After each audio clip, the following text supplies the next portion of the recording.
इस वीडियो में हम अगले टॉपिक्स को कवर करेंगे।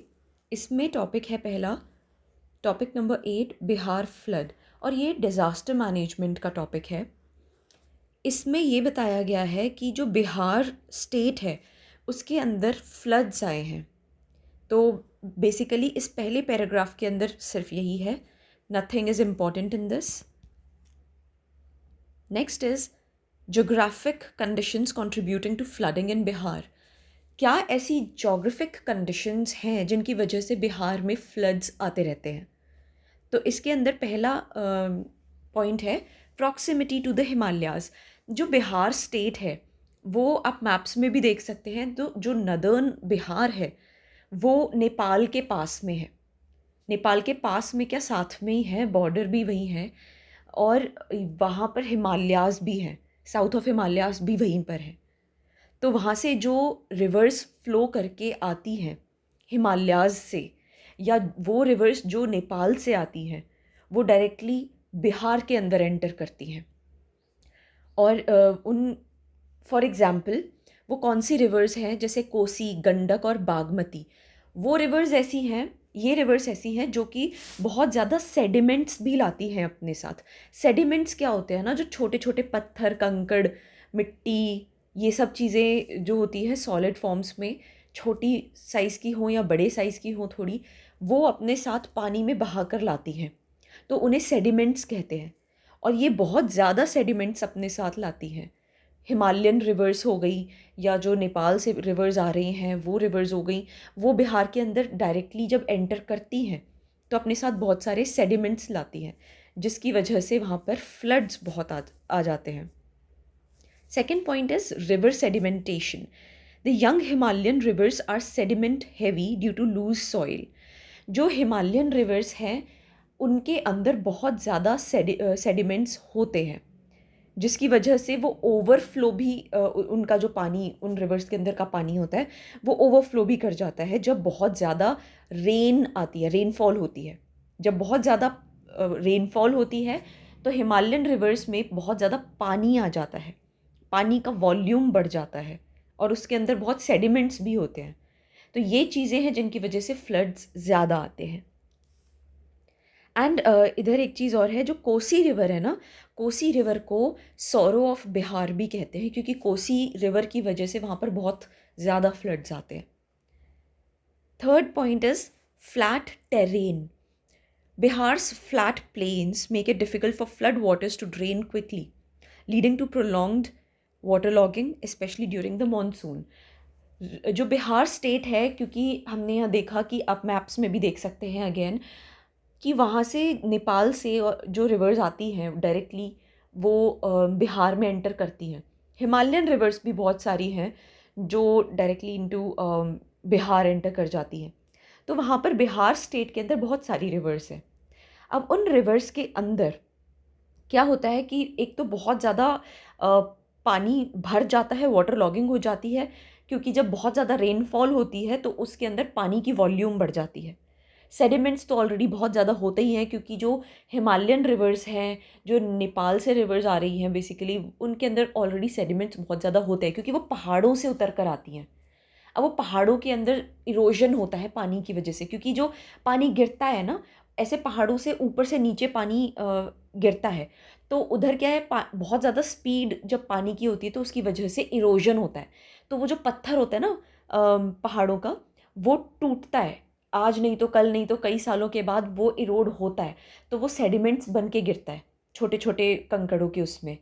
तो वो सेडिमेंट्स होते हैं, और जो हिमालयन रिवर्स हैं, नेपाल से रिवर्स आ रही है, उनमें सेडिमेंट्स इस वजह से बहुत ज़्यादा होते हैं। तो ये भी देखा गया है कि बिहार का जो लैंड एरिया है ना, वो फ्लैट है, प्लेन्स है वहाँ पर। तो उसकी वजह से भी वहाँ पर क्या होता है, और वहाँ पर जो वाटर लॉगिंग को रोकने के सिस्टम्स हैं वो भी अच्छे नहीं हैं, तो उसकी वजह से वहाँ पर फ्लड्स बहुत ज़्यादा आ जाते हैं। तो फ्लैट टेरेन होते हैं, जिसकी वजह से फ्लड वाटर्स, हम फ्लड वाटर्स किसको कह रहे हैं यहाँ पर, जो कि ऑलरेडी पानी रिवर्स के अंदर होता है बहुत ज़्यादा वॉल्यूम में, उसको हम फ्लड वाटर्स कह रहे हैं। वो वाटर जो है वो ड्रेन नहीं हो पाता है ठीक से या जल्दी से, इस वजह से वहाँ पर फ्लड्स ज़्यादा आते हैं। permanent waterlogged areas, low lying areas known as chores. जो लो लाइंग एरियाज़ हैं, जहाँ पर लो लाइंग एरियाज़ क्या होते हैं, जिन जो सी लेवल, मीन सी लेवल के हिसाब से लो लेवल पर होते हैं। और जो मीन सी लेवल हमारे इंडिया में अब देखा जाता है वो चेन्नई से कंपेयर किया जाता है। चेन्नई में क्या मीन सी लेवल है, उससे हम पूरे इंडिया का कंपेयर करते हैं। तो उसके अकॉर्डिंग जो बिहार के एरियाज़ हैं वो लो लाइंग हैं, उनकी आप कह सकते हैं कि मीन सी लेवल से कम है, नीचे हैं, तो उनको वहाँ पर चौर बोला जाता है। फर्दर कॉम्प्लिकेट ड्रेनेज, क्योंकि वहाँ पर ड्रेनेज सिस्टम्स तो बहुत ज़्यादा अच्छे हैं नहीं, और ये जो चीज़ें हैं इनकी वजह से और दिक्कत बढ़ जाती है, causing long-term waterlogging in certain areas. Impact of embankments. Embankments built along rivers like the Kosi have narrowed their channels. Embankments क्या होती हैं, जो रिवर्स की साइड में मतलब हैबिटेशंस के लिए बना देते हैं ना, उन चीज़ों को एम्बैंकमेंट्स कहते हैं। और जैसे डैम्स वगैरह हो गए, और वाटर को एक लेवल में रखने के लिए जो चीज़ें होती हैं, वो सब चीज़ें भी एम्बैंकमेंट्स होती हैं। तो वो सब बना दिए, वो सब है वहाँ पर। तो उसकी वजह से जो वाटर चैनल होता है ना, जिस रास्ते से रिवर फ्लो कर सकती है, वो पतली हो गई है, वो पतली है, वो नैरो है, लीडिंग टू सेडिमेंट बिल्डअप। देखो, अगर कोई भी चैनल है, रास्ता है रिवर के फ्लो करने का, अगर वो वाइड है, वो चौड़ा है, तो जो सेडिमेंट्स है वो भी इजीली फ्रीली फ्लो कर सकते हैं पानी के साथ। लेकिन अगर वो नैरो है, पतला है, तो जो सेडिमेंट्स हैं उनको, वो क्या है कि एक के ऊपर एक बढ़ते जाएंगे, क्योंकि उनको जगह ठीक से नहीं मिल पा रही है फ्लो करने की पानी के साथ में। तो वहाँ पर सेडिमेंट बिल्डअप हो जाते हैं, मतलब एक के ऊपर एक इकट्ठे होते जाते हैं। And shallower river beds, increasing the risk of overflow. The next is causes of flooding in Bihar. First point is heavy rainfall in Nepal. Nepal के अंदर बहुत रेनफॉल ज़्यादा होती है, और जब भी वहाँ पर रेनफॉल ज़्यादा होती है तो वहाँ से जो भी रिवर्स बिहार में आ रही है उनमें वाटर की वॉल्यूम बढ़ जाएगी, जिसकी वजह से क्या होगा, बिहार में जो ये रिवर्स एंटर करेंगी ज़्यादा पानी के साथ एंटर करेंगी। और यही सेम चीज़ क्योंकि हिमालयन रिवर्स पे भी हम लागू कर सकते हैं, क्योंकि ये जो नेपाल है ये हिमालयन रीजन ही है। तो यहाँ पर हैवी रेनफॉल की वजह से रिवर्स में ज़्यादा पानी बढ़ जाता है, वो डायरेक्टली बिहार में एंटर कर जाती है ज़्यादा पानी के साथ। Then next is overflowing rivers. Monsoons के टाइम पर snow fed and rain fed rivers breach their banks, flooding large areas. क्योंकि बहुत सारी ऐसी रिवर्स है जो बिहार में एंटर करती हैं, जो नेपाल से या उसके आसपास से आती हैं, जहाँ पर जो डिपेंड करती हैं सबसे ज़्यादा कि उनके उनके अंदर का पानी कब बढ़ेगा, वॉल्यूम पानी का कब बढ़ेगा, जब या तो ज़्यादा रेनफॉल हो, या वहाँ पर अगर ज़्यादा बर्फ़ है तो जब वो बर्फ़ पिघलेगी तो पानी के फॉर्म में जाएगी। तो बेसिकली ज़्यादा रेनफॉल हो या ज़्यादा स्नो उन पे हो, या बर्फ़ ज़्यादा हो वहाँ पर, जब वो मेल्ट हो तो वो पानी के फॉर्म में आएगी। तो ये रीजंस हैं जिनकी वजह से भी उन रिवर्स के अंदर पानी की वॉल्यूम बढ़ जाती है, और वो बिहार में एंटर कर जाती हैं, और फ्लड के ज़्यादा चांसेस बढ़ जाते हैं। Embankment failures. एम्बैंकमेंट क्या होती है, मैंने बताया कि उनके साइड्स में, रिवर्स के साइड्स में, या उनके ऊपर डैम्स वगैरह बना दिए, या कुछ ऐसी चीज़ें बना दी जिनकी वजह से फ्लड्स को रोकने के लिए, या फिर ओवरफ्लो को रोकने के लिए, या उस चैनल को बढ़ने के लिए, वाइड होने से रोकने के लिए चीज़ें जो बनाई जाती हैं उनके आसपास में। उन चीज़ों वो चीज़ें जो है, जो स्ट्रक्चरल इश्यूज़ विद एम्बैंकमेंट्स, क्योंकि हम जानते हैं कि बिहार में थोड़ा सा इस चीज़ की दिक्कत रही है कि वो सब चीज़ें या तो बहुत पुरानी हो चुकी हैं, या फिर उनमें स्ट्रक्चरल इश्यूज़ अब आ गए हैं, जिसकी वजह से अब दिक्कतें आ रही हैं। Water logging from small rivers, encroachment on drainage channels and silted rivers cause further water stagnation. जो बहुत सारे इसके अंदर जो छोटी छोटी रिवर्स होती हैं वो भी जब बड़ी रिवर के साथ आके मिलती हैं, देखो कोई भी रिवर है उसके अंदर सेडिमेंट्स तो होंगे ही, सेडिमेंट्स में बहुत सारी चीज़ें आ जाती हैं। तो सेडिमेंट्स के साथ में जो ज़्यादा सेडिमेंट्स के साथ वाली रिवर्स होती है छोटी छोटी, वो जब रिवर्स के साथ मिलती हैं तो उसकी वजह से भी प्रॉब्लम्स होती हैं वाटर स्टैग्नेशन की। और क्योंकि बहुत ज़्यादा पानी बढ़ जाता है एंड ड्रेनेज जो सिस्टम्स हैं वहाँ पर बहुत ज़्यादा अच्छे हैं नहीं, तो उसकी वजह से प्रॉब्लम्स आती हैं। Release of water from barrages. The release of water from Nepal's barrages such as Kosi barrage या barrage contributes to increased water levels। जो बैरेजेस बनाए होते हैं नेपाल के अंदर, जो रिवर्स है उनके ऊपर बैरेजेस बनाए होते हैं, जिसकी वजह से जैसे बहुत ज़्यादा अगर पानी बह के आ रहा होता है तो उनको इकट्ठा कर लेते हैं एक जगह पे उस पानी को, सो दैट बहुत ज़्यादा ओवरफ्लो ना हो जाए पानी का। तो एकदम से जब वो जैसे कोसी बैराज है, उसके बैराज को अगर खोल देंगे तो जो वाटर ऑलरेडी वहाँ पर उन्होंने इकट्ठा कर रखा है वो एकदम से बहेगा।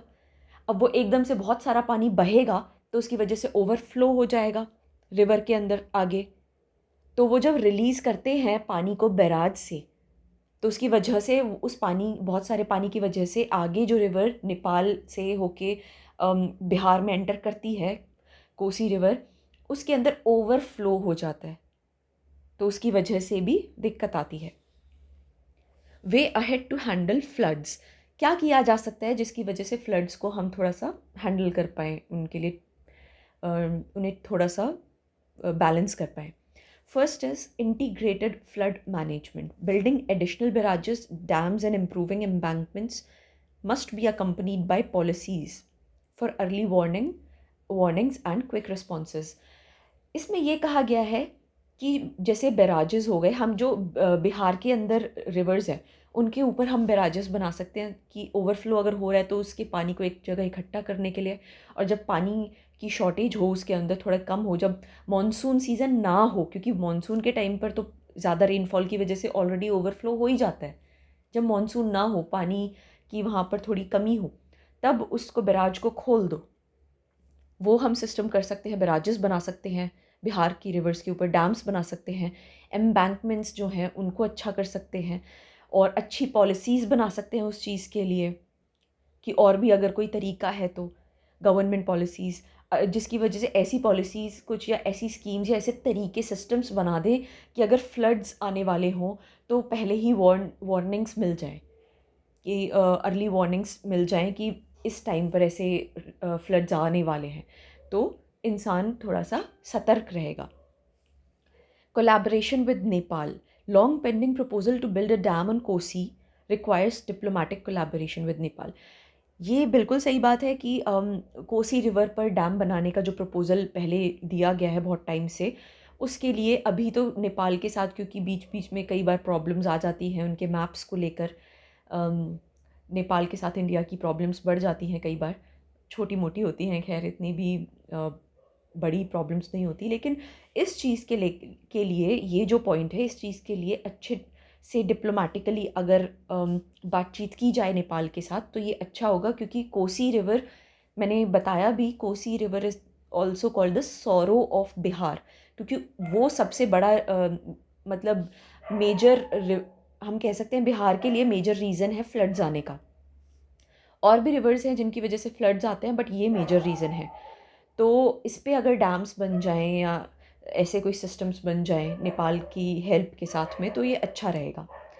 स्ट्रेंथनिंग एम्बैंकमेंट्स, जैसे कि जो एम्बैंकमेंट्स हैं उनके फेलियर्स काफ़ी देखे गए हैं बिहार के अंदर, जिनकी वजह से प्रॉब्लम्स आती हैं फ्लड्स की।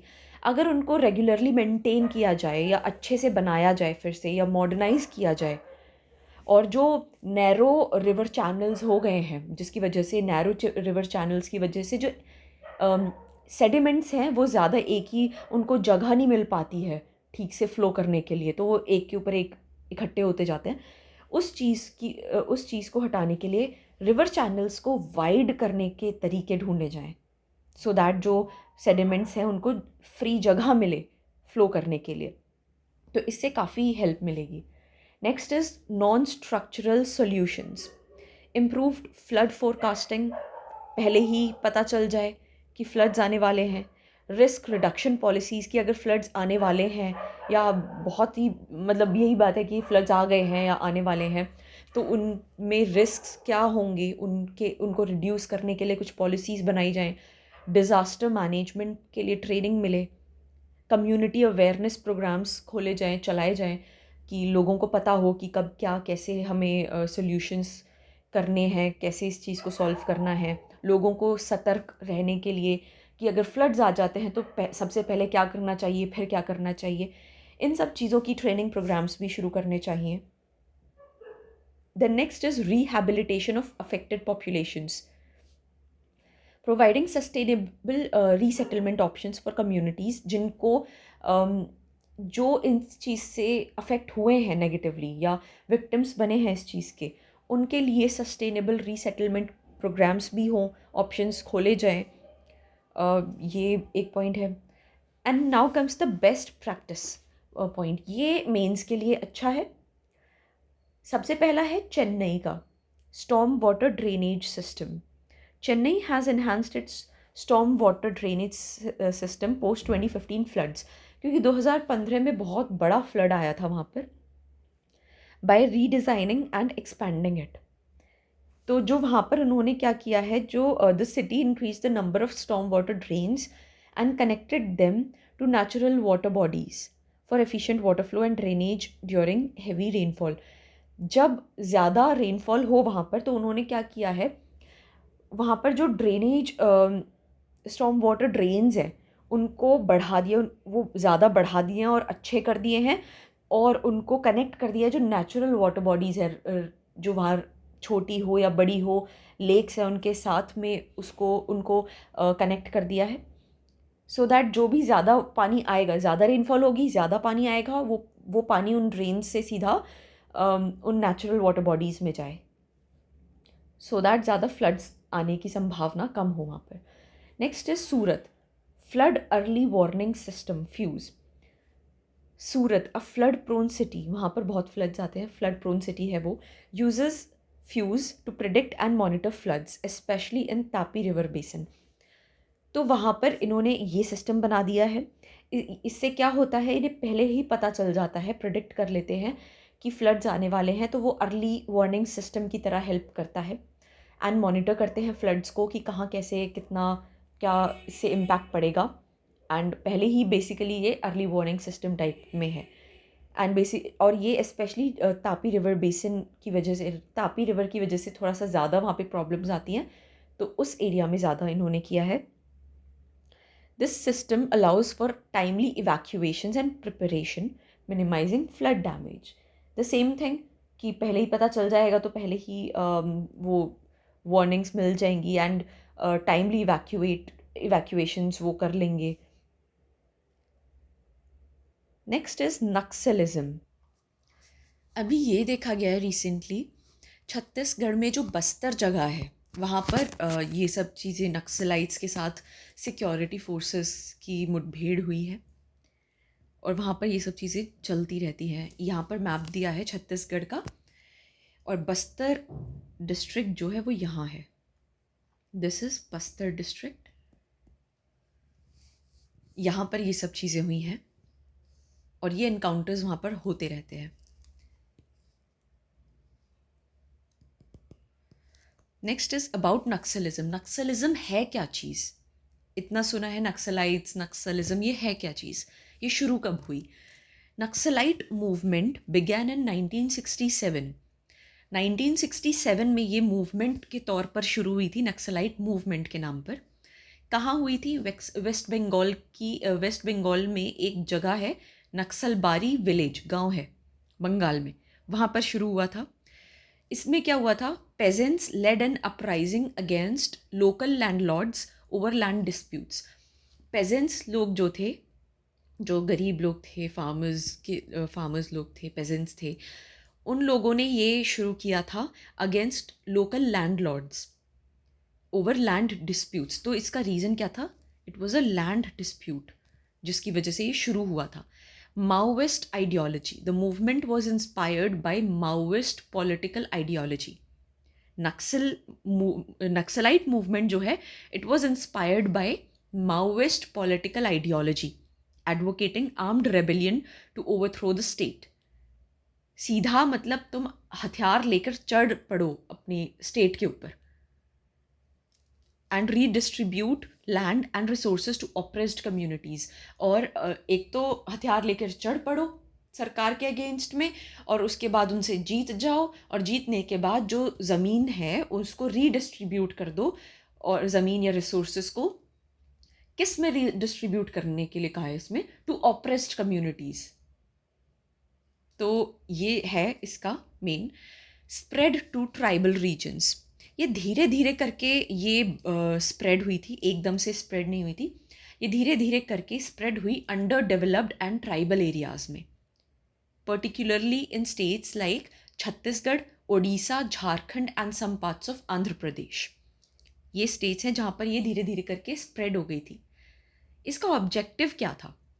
इन जो ये मूवमेंट थी, या नक्सलाइट्स कहें, Naxalites aimed to challenge the Indian state through armed insurgency, armed rebellion, सीधा कि हथियार लेकर चढ़ पड़ो इंडियन स्टेट के अगेंस्ट में, focusing on redistribution of land, wealth and resources to marginalised and tribal communities.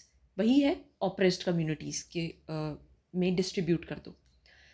एक ये कॉन्सेप्ट है रेड कॉरिडोर जोन्स का, ये इंपॉर्टेंट है।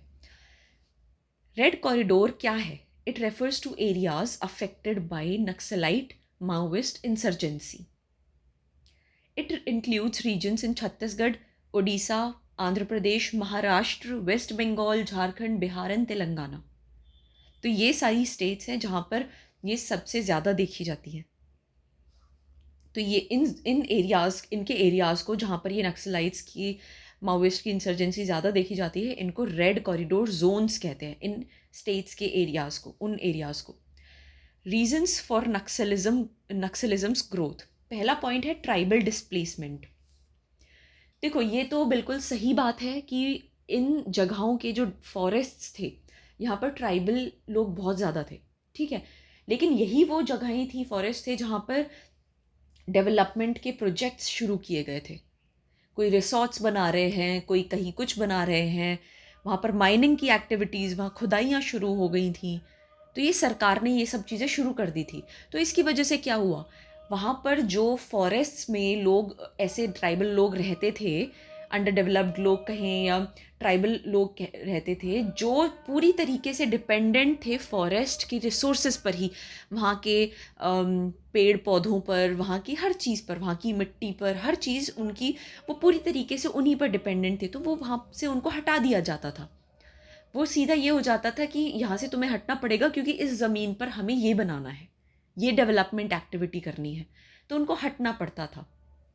तो जब ये चीज़ें ज़्यादा हुई तो उनके अंदर ये आक्रोश पैदा हो गया स्टेट, इंडियन स्टेट के अगेंस्ट में, क्योंकि हाँ, उनका ये हो गया था कि हम तो पूरी तरीके से यहाँ पर रहते हैं, पूरी तरीके से इन जगहों पर डिपेंडेंट हैं, और तुम हमें यहाँ से हटा रहे हो।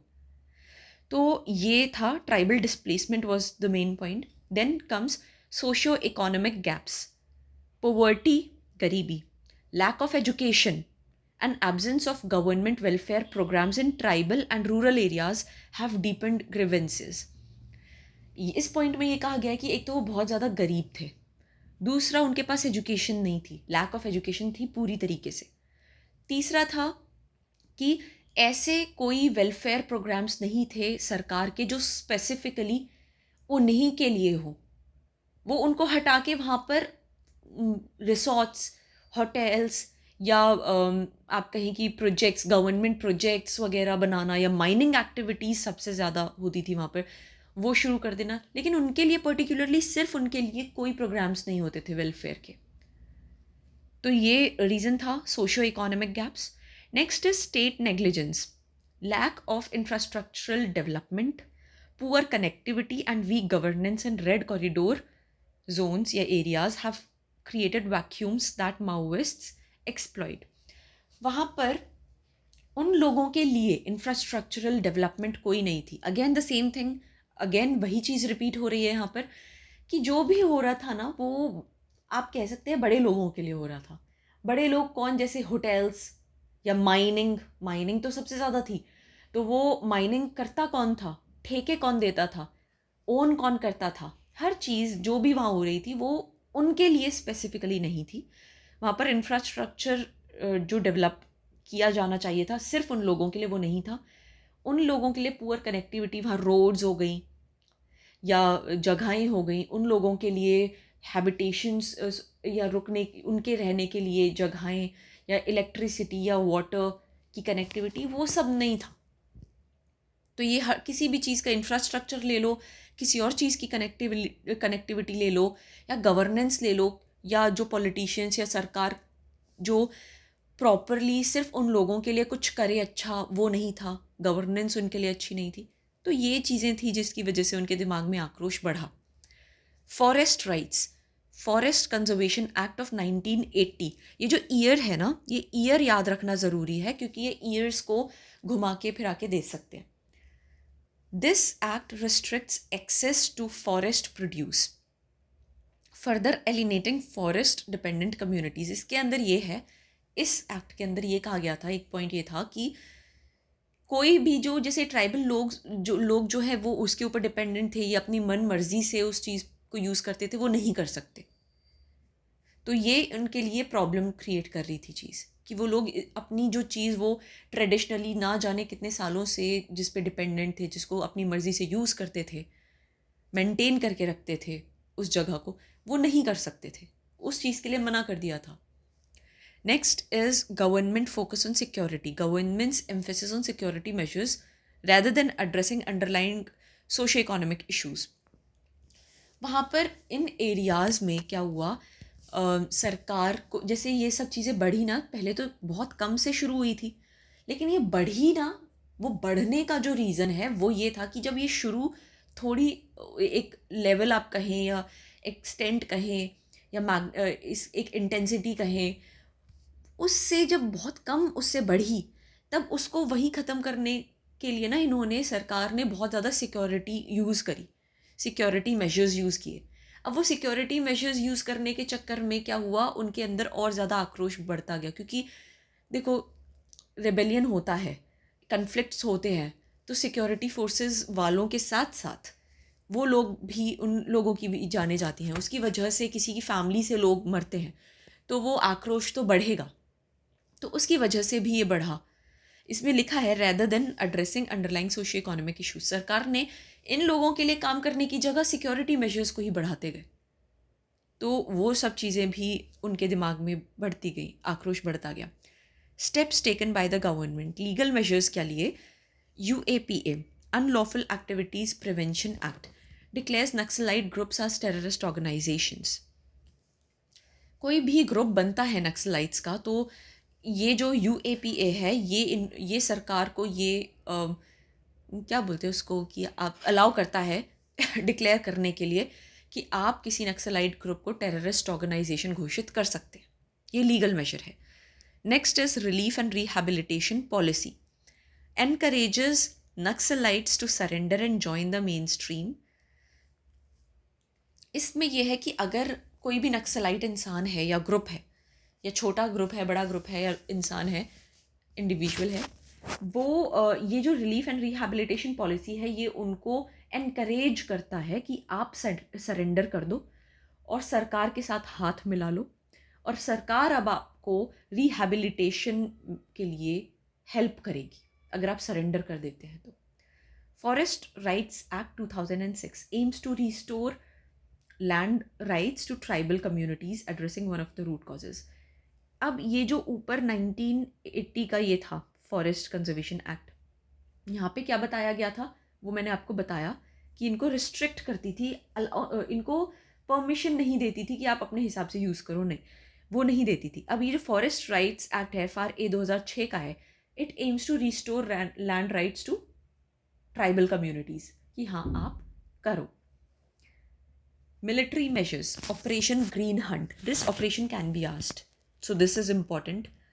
It was launched in 2010, 2010 में, जब बहुत ज़्यादा लार्ज स्केल काउंटर इंसर्जेंसी हुई थी, कन्फ्लिक्ट हुआ था नक्सलाइट्स एंड सिक्योरिटी फोर्सेस के बीच में, तब ये ऑपरेशन ग्रीन हंट शुरू किया गया था। ग्रे हाउंड्स फोर्स, ये एक स्पेशल फोर्स है आंध्र प्रदेश की, जिसको गुरिल्ला वॉरफेयर में ट्रेन किया गया है to fight against the Naxalites. तो ये कहाँ की है? ये आंध्र प्रदेश की फोर्स है।